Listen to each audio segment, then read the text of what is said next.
Good afternoon. I got a question from. I get most of my people who watch my classes are in the Arabic world, China and India. I get some Europeans and some Americans, but mostly they're over there. Well, that could be because of the population density in China, India, and the Arabic world. I don't know, and they speak English anyway. But today I'm going to start talking about vector calculus because I was asked, what is the meaning of the operator del? I said, I don't call it del. What do you call it? I said, I call it nabla. A triangle. It's a Greek letter, nabla.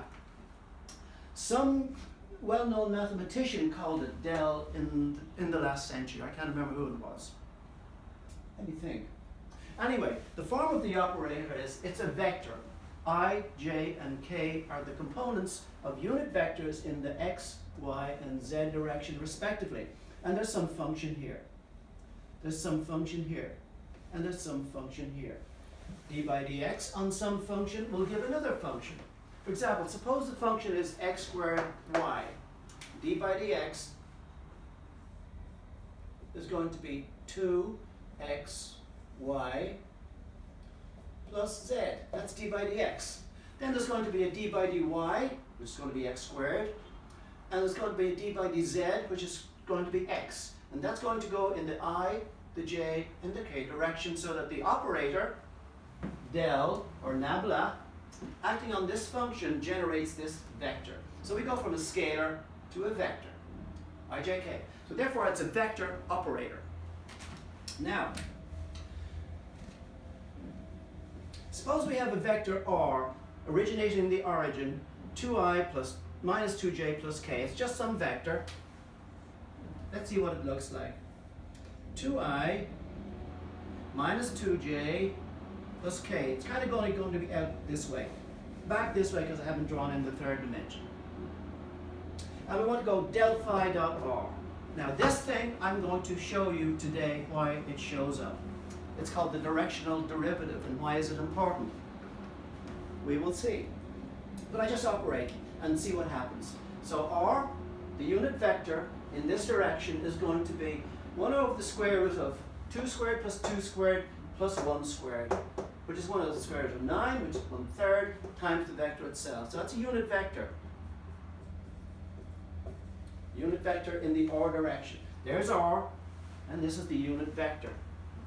I don't know what this is doing here. Oh yeah, there's the unit vector. I wrote it down there already. So now del phi dot r. I'm going to show you what that means in a minute.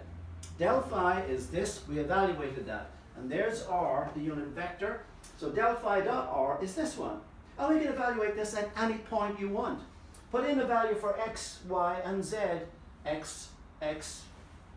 And you can, let's say, put, you know, I didn't bother to put some value in it, but you could evaluate the value of this directional derivative, is what it's going to be called, at any point you want. So I didn't put any numbers in for that. Now I'm going to clean the board because I want to show you where we're getting this del from.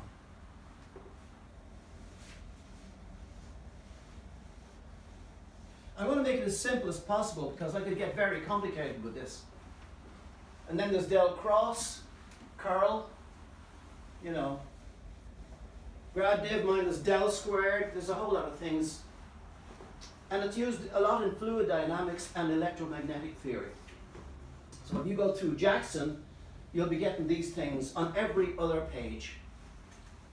And similarly, with anything to do with fluid dynamics or even classical mechanics. So we want to see, let's look closely at this operator del. Okay, let's first of all begin with a straight line.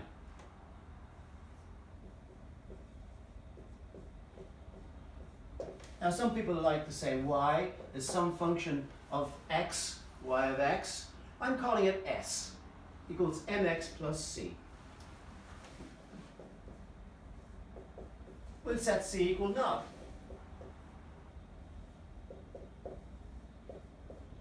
So s equals mx. What's m? M is the slope of the tangent to the curve. In this case here, it's just a straight line. It's just the slope of this line, but it could be a curve. In this case here, we just have a straight line through the origin, but of course it could be the slope of a tangent to a curve at a point. Okay, y equals mx. Now what is m?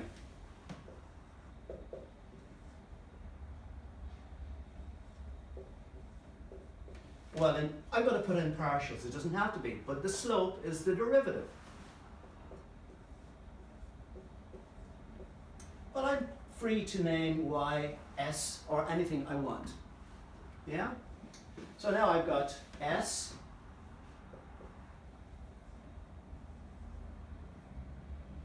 sorry, I didn't mean to use the y.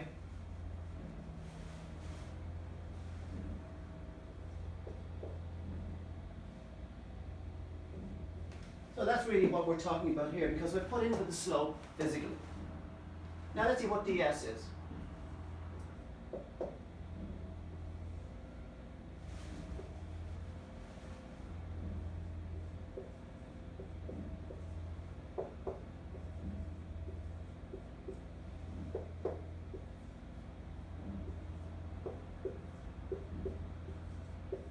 Well, ds is ds by dx partial times dx. Now this is in one dimension, where we just had an x. We could generate 3 different dimensions.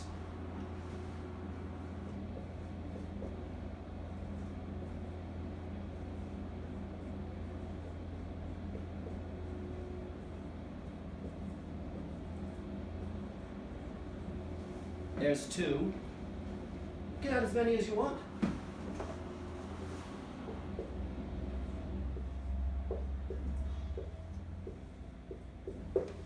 Now we'll put different notation in for this.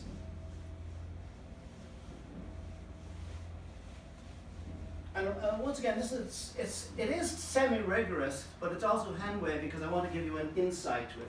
I want to rewrite this in a different way.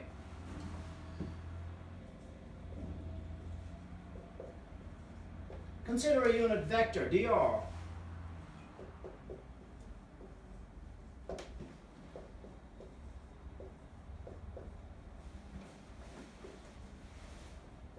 Here it is there.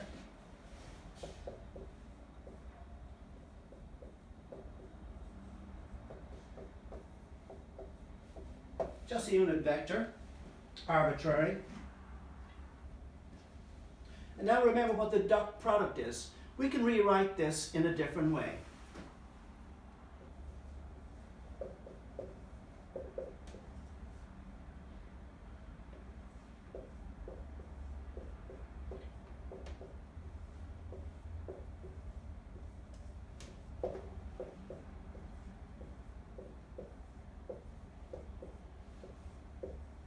I'm breaking this up into vector notations because let's just do it actually.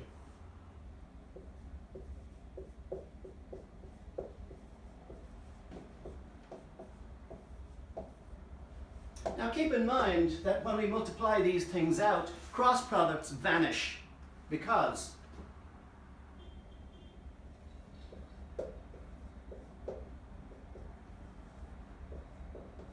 I actually never use the i's myself. I call this usually E1. 1.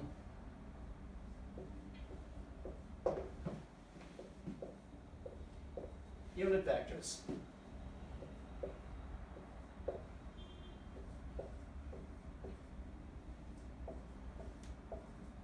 So E3 is just K, E2 is just J, E1 is just the unit vector in the I direction. But when we multiply them, we get a Kronecker delta. In other words,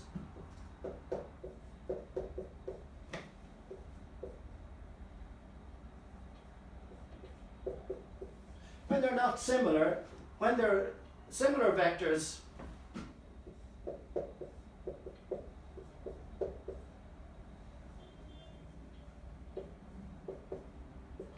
similar vectors give me a 1, and when they're not similar, you get 0. I dot j equals 0, k dot I equals 0, and so on and so forth. That is because we're using an orthogonal coordinate system. When you project one vector onto the other, does it have a shadow or not? That's all you're asking, okay? So, we rewrite this like this. this thing is exactly the same as this, because the I and the K products will vanish, but the I and the I product will not, and so I get a ds by dx in the I times direction, which is just the 1, and similarly a 1 and a 1 and a 1. Now what is this?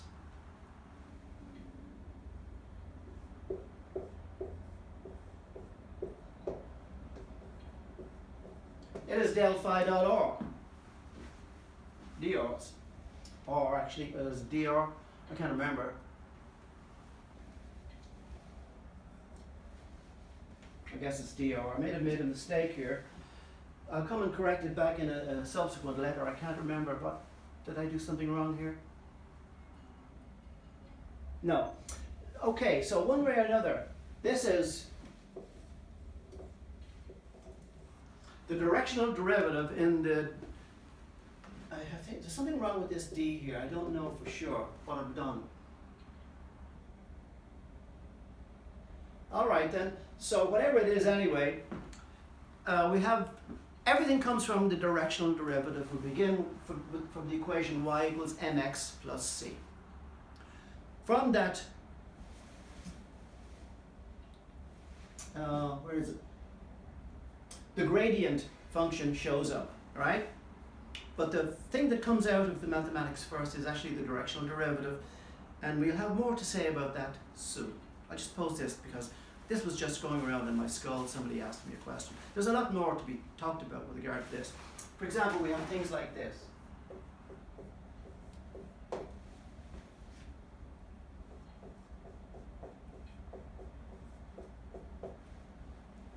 All sorts of complicated relationships involving nabla and vectors in themselves. And that will do for now.